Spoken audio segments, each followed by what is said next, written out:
If your green pepper plants are growing slowly, not flowering, or producing very few fruits, then you might be missing this powerful kitchen secret. What if I told you that just one date can completely boost your green pepper plant growth? Yes, it sounds surprising, but it really works. Dates are packed with natural sugars, minerals, and nutrients that can energize your plants and improve soil health. Dates contain potassium, magnesium, and natural carbohydrates. These nutrients feed beneficial soil microbes, which help your green pepper plants absorb nutrients better. As a result, your plants grow faster, develop stronger roots, and produce more flowers and green peppers. Here's how to use it. Take one date and remove the seed.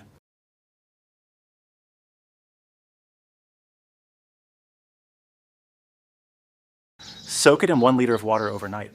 Next day, strain the liquid. Now use this water to feed your green pepper plants once every 10 to 15 days. Within a few weeks, you'll notice healthier leaves, faster growth, and more flowers turning into green peppers. Try this simple trick and watch your green pepper plants grow like crazy.